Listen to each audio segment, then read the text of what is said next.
Mary Poppins, Chapter 6, Bad Tuesday. Michael woke up one morning with a curious feeling inside him. He knew, the moment he opened his eyes, that something was wrong, but he was not quite sure what it was. "What is today, Mary Poppins?" he inquired, pushing the bedclothes away from him. "Tuesday," said Mary Poppins. "Go and turn on your bath." "Hurry," she said, as he made no effort to move. He turned over and pulled the bedclothes up over his head, and the curious feeling increased. "What did I say?" said Mary Poppins in that clear, cold voice that was always a warning. Michael knew now what was happening to him. He knew he was going to be naughty. "I won't," he said slowly, his voice muffled by the blanket. Mary Poppins twitched the clothes from his hand and looked down on him. "I won't."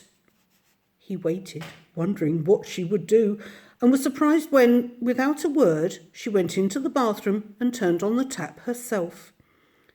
He took his towel and went slowly in as she came out, and for the first time in his life, Michael entirely bathed himself. He knew by this that he was in disgrace, and he purposefully neglected to wash behind his ears. "Shall I let out the water?" he inquired in the rudest voice he had. There was no reply. "I don't care," said Michael, and the hot, heavy weight that was within him swelled and grew larger. "I don't care." He dressed himself then, putting on his best clothes that he knew were only for Sundays, and after that he went downstairs kicking the banisters with his feet, a thing he knew he should not do as it woke everybody else in the house. On the stairs he met Ellen, the housemaid, and as he passed her he knocked the hot water jug out of her hand. "Well, you are a clumsy," said Ellen as she bent down to mop up the water. "That was for your father's shaving." "I meant to," said Michael calmly. Ellen's red face went quite white with surprise. "Meant to? You meant? Well, then you're a very bad boy, and I'll tell your ma, so I will." "Do," said Michael, and he went on down the stairs. Well, that was the beginning of it. Throughout the rest of the day, nothing went right with him. The hot, heavy feeling inside him made him do the most awful things, and as soon as he'd done them, he felt extraordinarily pleased and glad and thought out some more to do at once. In the kitchen, Mrs. Brill, the cook, was making scones. "No, Master Michael," she said, "you can't scrape out the basin. It's not empty yet." And at that he let out his foot, and he kicked Mrs. Brill very hard on the shin, so she dropped the rolling pin and screamed aloud. "You kicked Mrs. Brill? Kind Mrs. Brill, I'm ashamed of you," said his mother a few minutes later. "You must beg her pardon at once. Say you're sorry, Michael." "But I'm not sorry. I'm glad. Her legs are too fat." And before they could catch him, he ran away up the area steps and into the garden. There he purposefully bumped into Robertson, who was sound asleep on top of the best rock plants, and Robertson was very angry.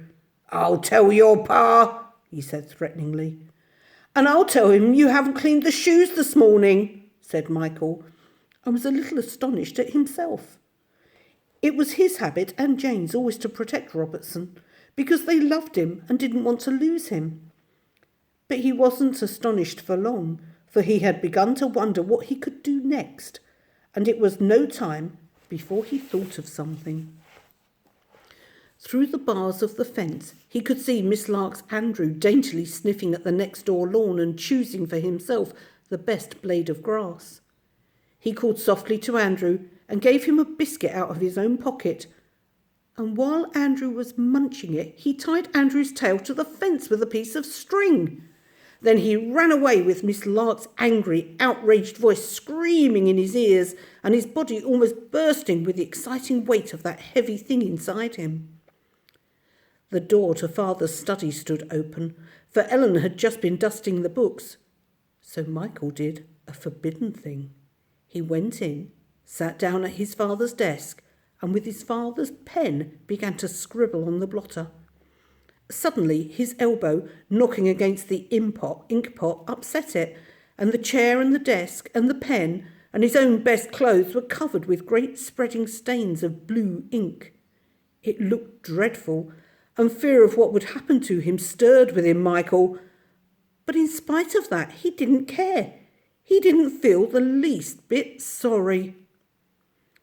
"The child must be ill," said Mrs. Banks. "Michael, you shall have some syrup of figs." "I'm not ill. I'm weller than you," said Michael rudely. "Then you're simply naughty," said his mother, "and you shall be punished." And sure enough, 5 minutes later, Michael found himself standing in his stained clothes in a corner of the nursery, facing the wall. Jane tried to speak to him when Mary Poppins was not looking, but he wouldn't answer and put out his tongue at her. When John and Barbara crawled along the floor, each took hold of one of his shoes and gurgled, he just pushed them roughly away. And all the time he was enjoying his badness, hugging it to him as though it were a friend, and not caring a bit. "I hate being good," he said aloud to himself, as he trailed after Mary Poppins and Jane and the pram on the afternoon walk to the park. "Don't dawdle," said Mary Poppins, looking back at him. But he went on dawdling and dragging the sides of his shoes along the pavement in order to scratch the leather. Suddenly Mary Poppins turned and faced him, one hand on the handle of the pram. "You," she said, "got out of bed on the wrong side this morning." "I didn't," said Michael. "There is no wrong side to my bed." "Every bed has a right side and a wrong side," said Mary Poppins. "Not mine, it's next to the wall." "That makes no difference. It still has a side," scoffed Mary Poppins. "Well, is the wrong side the left side or the wrong side the right side? Because I got out on the right side, so how can it be wrong?" "Both sides were the wrong side this morning, Mr. Smarty." "But it only has one, and if it's got a right side," he argued. "One more word from you," began Mary Poppins, and she said it in such a peculiarly threatening voice that even Michael felt a little nervous. "One more word, and I'll—" She didn't say what she would do, but he quickened his pace. "Pull yourself together, Michael," said Jane in a whisper. "Oh, shut up," he said, but so low that Mary Poppins couldn't hear him. "Now, off you go in front of me, please. I'm not going to have you stravaging behind any longer. You'll oblige me by going on ahead." She pushed him in front of her. "And," she continued, "there's a shiny thing sparkling on the path just along there. I'll thank you to go and pick it up and bring it to me. Somebody's dropped their tiara, perhaps." Against his will, but because he didn't dare not to, Michael looked in the direction to which she was pointing. Yes, there was something shining on the path. From that distance it looked very interesting, and its sparkling rays of light seemed to beckon him. He walked on, swaggering a little, going as slowly as he dared, and pretending that he didn't really want to see what it was. He reached the spot and, stooping, picked up the shiny thing. It was a small round sort of box with a glass top, and on the glass an arrow marked. Inside, a round disc that seemed to be covered with letters swung gently as he moved the box. Jane ran up and looked over his shoulder. "What is it, Michael?" she asked. "I won't tell you," said Michael, though he didn't know himself. "Mary Poppins, what is it?" asked Jane. Mary Poppins took the little box from Michael's hand. "It's mine," he said. "No, mine," said Mary Poppins. "I saw it first." "But I picked it up." He tried to snatch it from her hand, but she gave him such a look that his hand fell to his side. She tilted the thing round backwards and forwards, and in the sunlight the disc and its letters went careering madly inside the box. "What's it for?" asked Jane. "To go round the world in with, said Mary Poppins. Pfft, said Michael. You go round the world in a ship or an aeroplane. I know that. The box thing couldn't take you round the world. Oh, indeed, wouldn't it? Said Mary Poppins with a curious I know better than you expression on her face. You just watch. And holding the compass in her hand, she turned towards the entrance of the park and said the word north. The letters slid round the arrow, dancing giddily. Suddenly, the atmosphere seemed to grow bitterly cold, and the wind became so icy that Jane and Michael shut their eyes against it. And when they opened them, the park had entirely disappeared. Not a tree, nor a seat, nor a footpath was in sight. Instead, they were surrounded by great boulders of blue ice, and beneath their feet snow lay thickly frosted on the ground. Oh, oh, said Jane, shivering with cold and surprise, and she rushed to cover the twins in their pram with the rug. What's happened to us? Mary Poppins sniffed. She had no time to reply, however, for at that moment a white furry head peered cautiously round a boulder. Then a huge polar bear leapt out and, standing on its hind legs, proceeded to hug Mary Poppins. I was afraid you might be trappers, he said. Welcome to the North Pole, all of you. He put out a long pink tongue, rough and warm as a bath towel, and gently licked the children's cheeks. They trembled. Did polar bears eat children? You're shivering, the bear said kindly. That's because you need something to eat. Make yourselves comfortable on this iceberg. He waved a paw at a block of ice. Now what would you like? Cod?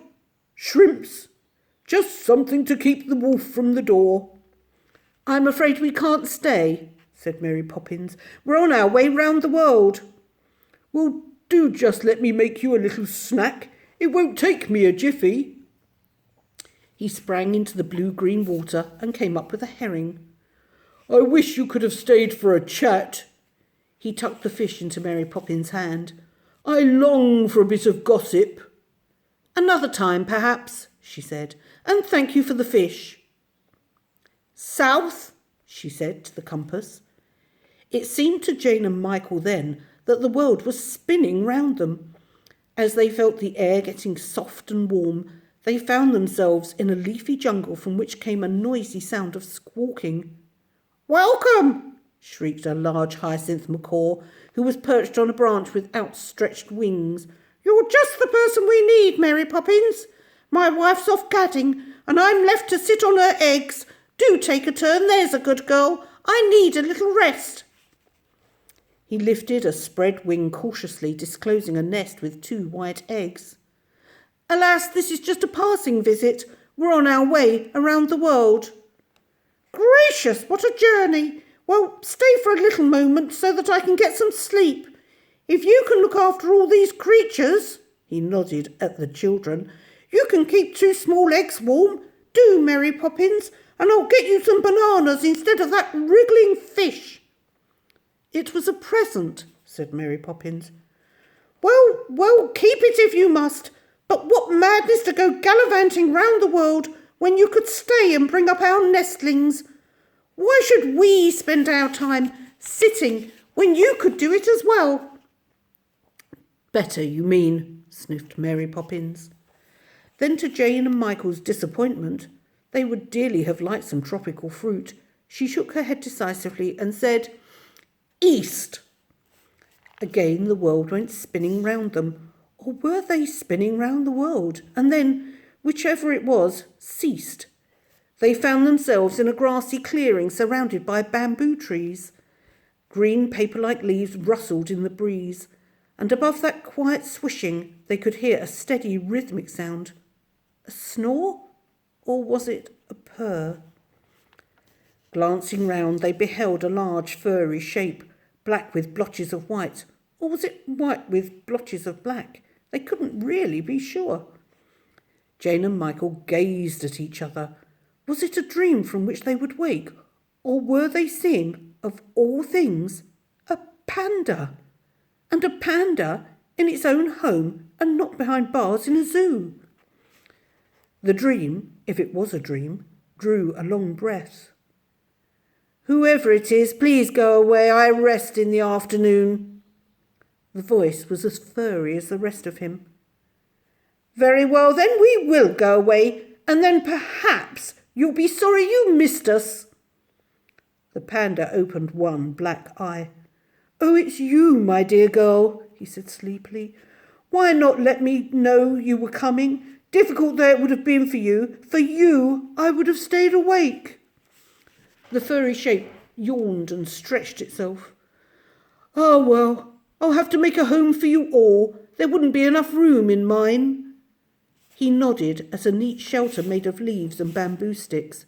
But, he added, eyeing the herring, I will not allow the scaly sea thing under any roof of mine. Fishes are far too fishy for me. We shall not be staying, Mary Poppins assured him. We're taking a little trip round the world and just looked in for a moment. What nonsense, said the panda with an enormous yawn. Traipsing wildly round the world when you could stay here with me. Never mind, my dear Mary. You could always do what you want to do, however absurd and foolish. Pluck a few young bamboo shoots. They'll sustain you till you get home. And you two, he said, nodding at Jane and Michael, tickle me gently behind the ears. That always sends me to sleep. Eagerly, they sat down beside him and stroked the silky fur. Never again, they were sure of it, would they have the chance of stroking a panda. The furry shape settled itself, and as they stroked, the snore, or the purr, began its rhythm. He's asleep, said Mary Poppins softly. We mustn't wake him again. She beckoned to the children, and as they came on tiptoe towards her, she gave a flick of her wrist, and the compass apparently understood, for the spinning began again. Hills and lakes, mountains and forests went waltzing round them to unheard music. Then again the world was still, as if it had never moved. This time they found themselves on a long, white shore, with wavelets lapping and curling against it. And immediately before them was a cloud of whirling, swirling sand, from which came a series of grunts. Then slowly the cloud settled, disclosing a large black and grey dolphin with a young one at her side. Is that you, Amelia? Called Mary Poppins. The dolphin blew some sand from her nose and gave a start of surprise. Well, of all people, it's Mary Poppins. You're just in time to share our sand bath. Nothing like a sand bath for cleaning the fins and the tail. I had a bath this morning, thank you. Well, what about those young ones, dear? Couldn't they do with a bit of scouring? They have no fins or tails, said Mary Poppins, much to the children's disappointment. They'd have liked to roll in the sand. Well, what on earth are you doing here, dear? Amelia demanded briskly. Oh, just going round the world, you know, said Mary Poppins airily, although going round the world was something you did every day. Well, it's a treat for Froggy and me, isn't it, Froggy? Amelia butted him with her nose, and the young dolphin gave a friendly squeak. I call him Froggy because he so often strays, just like that frog would go a-wooing, whether his mother would let him go or not. Don't you, Froggy? He answered her with another squeak. Well, now for a meal. What would you like? Amelia grinned at Jane and Michael, displaying a splendid array of teeth. There's cockles and mussels, alive-o, and the seaweed here is excellent. Thank you kindly, I'm sure, Amelia, but we have to be home in half a minute. Mary Poppins laid a firm hand on the handle of the pram. Amelia was clearly disappointed. Whatever kind of visit is that? Hello and goodbye in the same breath? Next time you must stay for tea, and we'll all sit together on a rock and sing a song to the moon. That will be lovely, said Mary Poppins, and Jane and Michael echoed her words. They had never yet sat on a rock and sung a song to the moon. Well, au revoir, one and all. By the way, Mary, my dear, were you going to take that herring with you? Amelia greedily eyed the fish, which, fearing the worst was about to happen, made itself as limp as it could in Mary Poppins' hand. No, I'm planning on throwing it back into the sea, said Mary Poppins. The herring gasped in relief. A very proper decision, Mary, Amelia toothily smiled. We get so few of them in these parts, and they make a delicious meal. Why don't we race for it, Froggy? When you say go, we'll start swimming and see who gets it first. Mary Poppins held the fish aloft. Ready, steady, go, she cried. And as if it were bird rather than fish, the herring swooped up and splashed into the sea. The dolphins were after it in a second, two dark striding shapes rippling through the water. Jane and Michael could hardly breathe. Which would win the prize, or would the prize escape?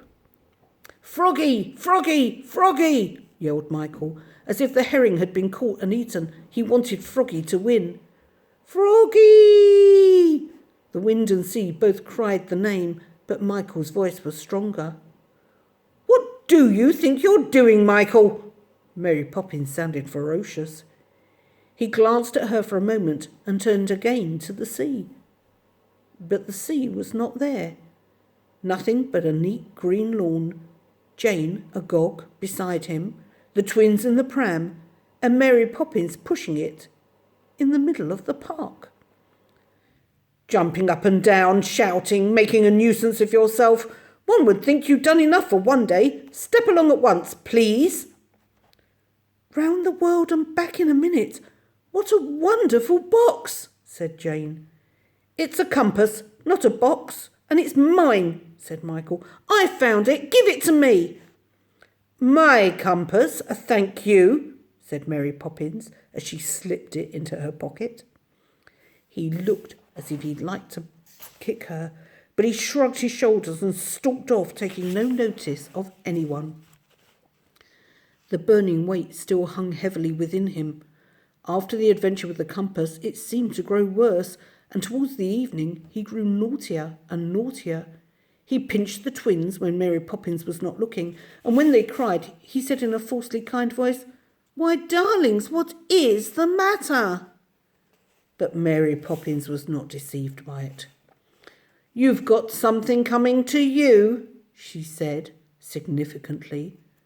But the burning thing inside him would not let him care.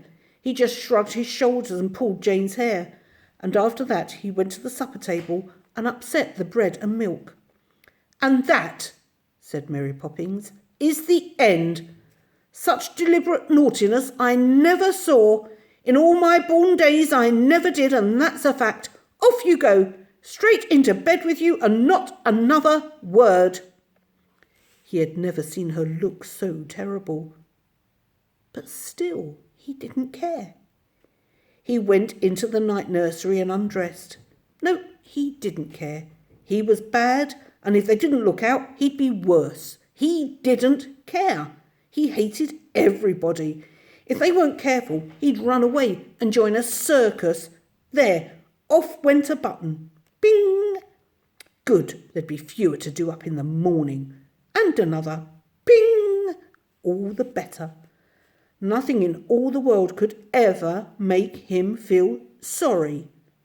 He would get into bed without brushing his hair or his teeth, and certainly without saying his prayers. He was just about to get into bed, and indeed had one foot already in it, when he noticed the compass lying on top of the chest of drawers. Very slowly he withdrew his foot and tiptoed across the room. He knew now what he would do. He would take the compass and spin it and go round the world, and they'd never find him again, and it would serve them right. Without making a sound, he lifted a chair and put it against the chest of drawers. Then he climbed up on it and took the compass in his hand. He moved it. North, south, east, west, he said very quickly, in case somebody should come in before he got away. A noise behind the chair startled him, and turning round guiltily, expecting to see Mary Poppins, but instead there were 4 gigantic figures bearing down on him. The bear, with his fangs showing, the macaw fiercely flapping his wings, the panda, with his fur standing on end, and the dolphin thrusting out her snout. From all quarters of the room they were rushing upon him, their shadows huge on the ceiling. No longer kind or friendly, they were now full of revenge. Their terrible, angry faces loomed nearer. He could feel their hot breath on his face. "Oh! Oh!" Michael dropped the compass. "Mary Poppins! Help me!" he screamed and shut his eyes in terror. And then something enveloped him. The great creatures and their greater shadows, with a mingled roar or squawk of triumph, flung themselves upon him. What was it that held him, soft and warm in its smothering embrace? The polar bear's fur coat? The macaw's feathers? The panda's fur he had stroked so gently? The mother dolphin's flippers? And what was he, or it might be she, planning to do with him? If only he'd been good! If only... "Mary Poppins!" he wailed, as he felt himself carried through the air and set down into something softer. "Oh dear, Mary Poppins!" All right, I'm not deaf. I'm thankful to say. No need to shout," he heard her say. He opened one eye. He could see no sign of the 4 gigantic creatures of the compass. He opened the other eye to make sure. No, not a glint of any of them. He sat up. He looked around the room. There was nothing there. Then he discovered that the soft thing that was round him was his own blanket, and the soft thing he was lying on was his own bed. And oh, the heavy burning thing that had been inside him all day had melted and disappeared. He felt peaceful and happy, as if he would like to give everybody he knew a birthday present. "What happened?" he asked rather anxiously to Mary Poppins. "I told you it was my compass, didn't I? Be kind enough not to touch my things, if you please," was all she said, as she stooped and picked up the compass and put it in her pocket. Then she began to fold the clothes that he'd thrown down on the floor. "Shall I do it?" he asked. "No, thank you." He watched her go into the next room and presently returned and put something warm into his hands. It was a cup of milk. Michael sipped it, tasting every drop several times with his tongue, making it last as long as possible so that Mary Poppins should stay beside him. She stood there without saying a word, watching the milk slowly disappear. He could smell her crackling white apron and the faint flavour of toast that always hung about her so deliciously. But try as he would, he could not make the milk last forever, and presently, with a sigh of regret, he handed her the empty cup and slipped down into the bed. He had never known it to be so comfortable, he thought. And he thought, too, how warm he was and how happy he felt and how lucky he was. "Isn't it a funny thing, Mary Poppins?" he said drowsily. "I've been so very naughty, and I feel so very good." Said Mary Poppins, as she tucked him in and went away to wash up the supper things.